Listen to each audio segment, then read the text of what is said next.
Coming up, can crisis talks avert the biggest rail strike? Tonight, talks to avert the biggest train strike in a generation. Good evening. It's been billed as the biggest rail strike in over 30 years. Talks took place today to try and stop the three-day national walkout, which is due to start in just under a fortnight. The Prime Minister, Boris Johnson, has described the planned action as reckless and wanton. The RMT union says it is necessary to protect jobs and pensions. And Unite members have joined RMT workers planning to walk out on the Underground too on the first day of those rail strikes, which will be on June the 21st. Our political correspondent Simon Harris has the latest. The disgraced Hollywood producer Harvey Weinstein is being charged with 2 counts of indecent assault against a woman in London. Geraint Vincent's been following this and joins me now. Geraint, what more can you tell us? Well, this news has come from the Crown Prosecution Service, Lucrezia. Told now he began a 23-year prison sentence. Right, thank you. The latest monkeypox figures show there are now 305 cases in England, with the vast majority of people with the virus living in the capital. One of those is James McFadden, who did not develop one of the main symptoms we've been hearing about. He's also concerned monkeypox could lead to gay men being stigmatised. He spoke to Martin Stew. Well, joining us now is one of our regular GPs, Dr. The Metropolitan Police is facing criticism over its decision to offer experienced officers a £5,000 bonus if they jump ship and join the force. A man has been jailed for life for stabbing a teenager to death in Lambeth last year.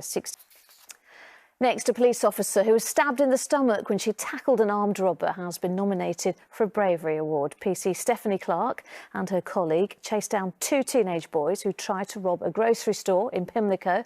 One of them has admitted to wounding PC Clark and has been sentenced to 3.5 years in a young offenders institution. Our senior correspondent, Ronke Phillips, has the story. It would have been... The weather forecast is still to come, plus... But first, stark figures from City Hall show the impact the cost of living crisis is having here in the capital. 83% of Londoners say their costs have gone up. Well, today, the Duchess of Cambridge visited Little Village, a baby bank in Brent, which has seen demand soar by 10% in the last few weeks alone. Kate met with staff and with families relying on supplies. Sam Holder reports. Next, when boxer Richard Riakporhe steps into the ring on Saturday night, he'll be fighting to win the match, but also for a chance at a world title. Richard, thank you so much for coming in to talk to us of what is a busy weekend ahead for you. A few little facts here. You're ranked 12th by the IBF. Turkey is 11th. Yes. 20 wins, 1 defeat in his name. It's going to be a tough match, isn't it? How are you going to approach it? Yeah, absolutely. In what way? It's just his guard and just the way he throws his shots. And plan here on live telly, because that would be silly just in case he's watching. But you're going for a knockout? Is that how you approach these things? Yeah. You know what? It takes a lot. You know, it's a lot of sacrifice. We're very close. Wow. Yeah. But there's the sacrifices, and I linked up with a lot with young people in the capital, don't you? Anti-knife and against knife crime, don't you? And I think we're going to show some pictures of you now. We can, It was like a little house party. In your career as well, but this is why you're going into schools. You're talking to young people, aren't you? And trying to get the message across. It is really coming from what happened to you. We're going to before we run out of time, we've got to talk about the modelling. Because we did see the bit at the beginning there, Christian Dior. How does that square up or match up with the boxing in the ring? No, honestly, it's I don't know. It's been the face on Saturday, but the best of luck. We'll be rooting for you. Thank you. Well, national treasure Sir David Attenborough has been awarded the Knight Grand Cross by fellow avid environmentalist, the Prince of Wales. The 96-year-old broadcaster collected. Also receiving an OBE for his services to drama was London actor Toby Jones. Quite a bit of sunshine out there today, but will it last? Will it get warmer, in fact? Well, here's Helen with the all-important weather forecast.